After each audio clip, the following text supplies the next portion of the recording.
Snortius the First, Snortius the Great, Snortius the Uncrumpable, Snortius the Burned, Snortius the Risen. So many names for the mighty mutant who ruled over the greenskins of Snotopia from his throne in the grand city of Snotantinople. But he had not yet earned the moniker Snortius the Smart, which might explain why Snortius, in an effort to draw 4 well-armed Humies into an ambush, was starting a fire just outside the cave of a great and terrible monster. He thought that if he built the fire close to the cave, it would be more likely that the Humies would run across the creature inside, and perhaps the monster would do all the killing for the Snots, and all he had to do was pick up the pieces. What Snortius had not entirely considered was his own safety, as he struggled to light the tinder and start the flame. The Snot boss muttered to himself as he banged the sparky rocks together, as the clack, clack, clack echoed down the cave mouth. Something began to stir.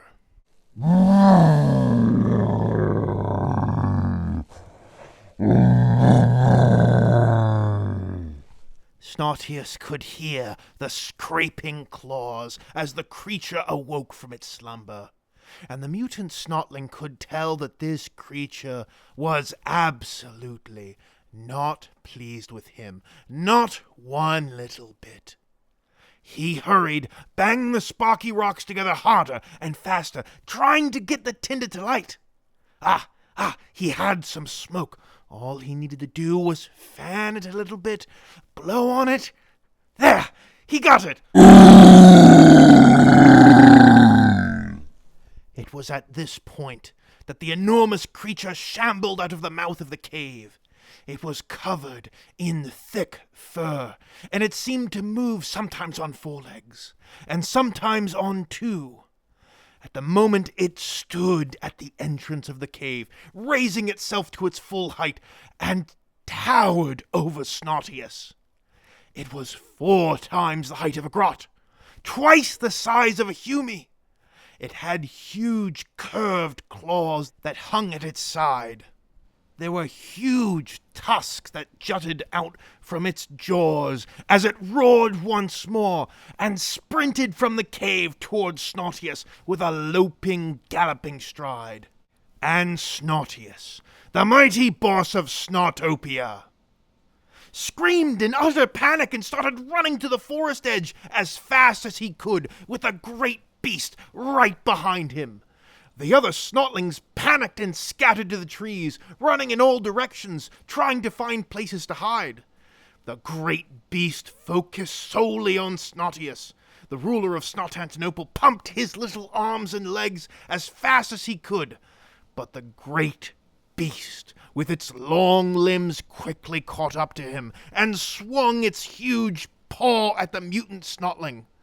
Snortius leapt forward just out of reach of the paw, which only managed to graze his lizard skin cape, knocking a few scales loose. Snortius needed to escape. He couldn't outrun this thing forever. He had one hope. Running alongside Snortius was a Snotling that the boss had never spoken to before. His name was Bait Boy, named by Snortius in that moment. He was small and weak, and he just might save Snortius's life. The boss of Snotopia grabbed Bait Boy by the shoulder and flung him backwards towards the terrifying beast. Bait Boy was but a young Snot as he came face to face with his destiny. He couldn't have sprouted up more than half a day ago, but he was already being called upon to give everything for the glory of Snotantinople. His little legs tensed as a huge paw arced through the air towards the little creature. Maybe, just maybe he could dodge it. Maybe he could slip away. Maybe he could join the ranks of Snotbow and Tree Climber as great heroes of... Or he might be remembered for his noble sacrifice to save Snotius. With Bait Boy having discharged his duty, the Snot Boss quickly sprinted into the woods and hid from view. The beast seemed content with its kill and ate the remains of Bait Boy and turned to go back into its cave. But the way to the cave was blocked. Snotius's tiny fire had sprung to life and now prevented the mighty beast from returning to its lair. Huge plumes of smoke rose into the sky, and the beast roared angrily. But it did not dare brave the heat of the bonfire to return home. This was all according to plan. All of the Snotlings were back in place for the ambush, and now the beast would be outside of the cave when the Humies arrived. After a few minutes of the beast angrily pacing back and forth near the fire, the Humies did indeed arrive to investigate. There were 4 of them. They wore helmets and shiny armor that looked like shark mail as a defense against the local flora and fauna. 3 of them carried shooters, and 1 carried a large burner. The beast was not pleased with the arrival of these interlopers. With a roar, it sprinted towards the Humies. To their credit, the Humies did not panic, though they seemed certainly surprised. They opened fire as the beast bellowed with rage. Bolts of las energy struck into the hide of the beast, creating black scorch marks across its chest and arms. It was a large target. It was not too difficult to hit. The creature's advance was slowed. Then the burner boy stepped forward with a low tube sticking out of his mouth and pulled the trigger. Huge gouts of flames engulfed the creature as it was bathed in promethium. It cried out in terrible pain as it flailed desperately. The shooter Humies continued to pour fire into the poor creature until it stopped moving. The burner Humie wiped his brow, and the other 3 laughed nervously.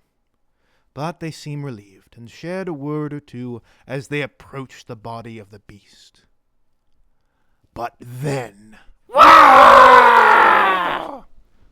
By the order of Snotius, 55 Snotlings charged the field at the Battle of Big Cave. The Humies did not seem concerned as they leveled their las weapons, and their burner boy looked utterly ready to destroy the greenskins. But then, a hail of spears arced through the air. The stick-throwing sticks, invented by Pegleg and Debrain, hurled the deadly poison projectiles at the Humies. "Kill your burner boy! Kill your burner boy!" A rain of spears fell among the Humies. Some of the weapons hit against the sturdy Humie armor. Others scraped against their skin, delivering the deadly poison. But that would take a little while for the effect to become apparent. Snotius watched from the trees as his soldiers charged forwards.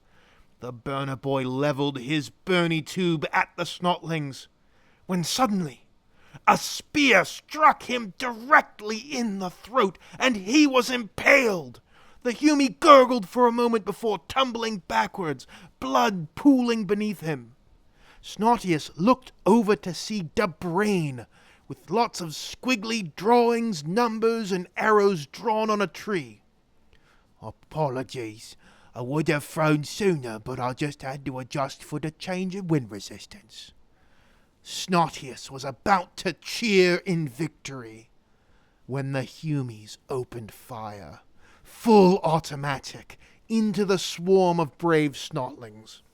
Snotius, of course, sent his expendable Snots, while his Grunts and Snot commanders remained with him in the trees with their stick-throwing sticks. But the damage the Humie shooters did was devastating. With one burst of fire from the 3 Humies, 16 Snotlings were blasted apart. Snotius advanced with the other stick-throwers out of the woods to rally his troops, as Snotlings were very easily panicked. "Forward! Kill 'em!" Another hail of spears landed among the Humies. Rocks were flung by sling-wielding Snotlings.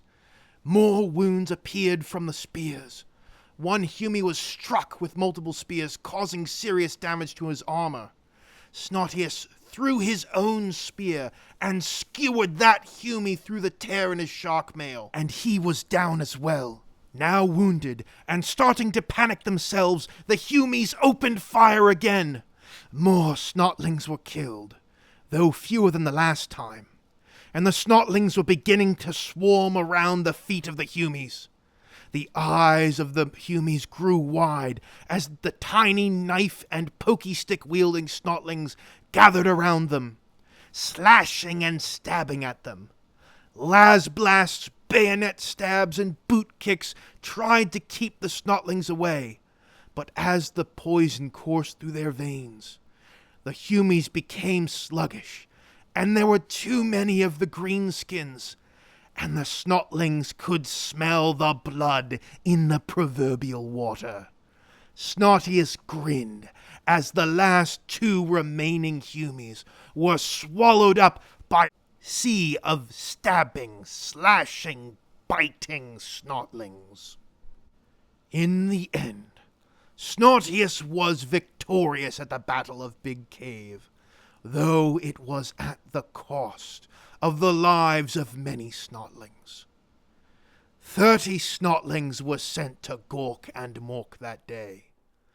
The price of victory was indeed high, but Snotius now had the powerful weapons of the Humies: 3 shooters and 1 burner. He took 1 shooter for himself, he gave 1 to Dabrain for his brilliant marksmanship in the battle, and then he gave another to Tree Climber. Snotius kept the burner for himself, debating who the best candidate might be for the weapon.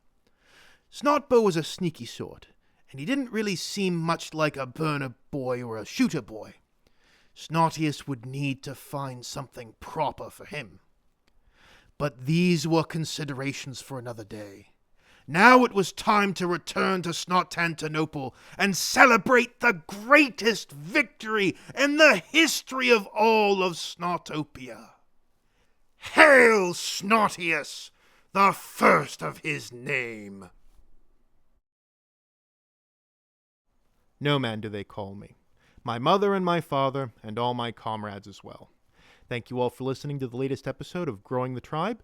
If you liked what you heard, please like and comment so that the meteoric rise of Snotius can continue. If you haven't yet subscribed, please do so in order to hear more epic battles like the one at Big Cave.